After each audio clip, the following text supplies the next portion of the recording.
Hello, welcome to this week's video. This week I found a fairly big sized mistletoe and wasn't sure what I was going to do with it or what I was going to make, but got it onto the lathe and started to turn it down. Unbeknownst to me, this was going to be a difficult project. There was quite a few issues near the end. But anyway, got it on the lathe, got it down and decided that it would make a good vase or a bowl. You could probably do quite a few things with it. It wasn't centered right at the start, so I changed it around a little bit, got it centered to how I liked it, turned it down so it could fit into a container.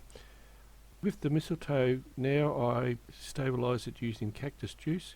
If I didn't stabilise it, it seems to have a tendency to move a little bit, and after a period of time it has cracks and moves a little bit, so it's easier to stabilise it while I'm turning it. It seems to finish off a lot better as well.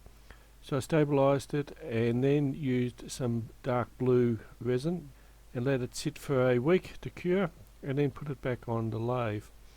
And I suppose that's when it all started to go wrong. The waste block that I glued onto the end didn't glue it too well. I mustn't have waited for the glue gun to get hot enough. It came off, as you can see. Once I pulled the tailstock away, it came off, so lucky it didn't come off when I was spinning it around on the lathe. So I fixed that up, and then I started to hollow out the middle, and I thought I'd try a 3-inch fastener bit just to get rid of a bit more of the wood, but of course it was fairly hard going and it caused the waste block to fail again. So of course got it set up again.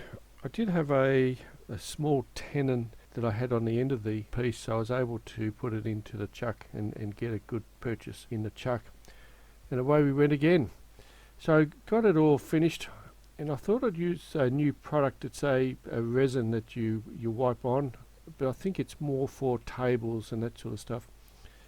And so when I put it on, it's very streaky and it looked absolutely terrible.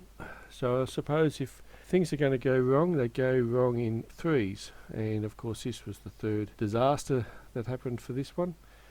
So I sanded it back, cleaned it all up again, and went back to the trusty old wax to finish it off, which made it look a lot better.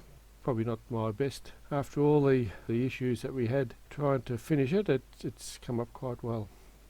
Anyway, I hope you enjoy this video. See you next time. Cheerio.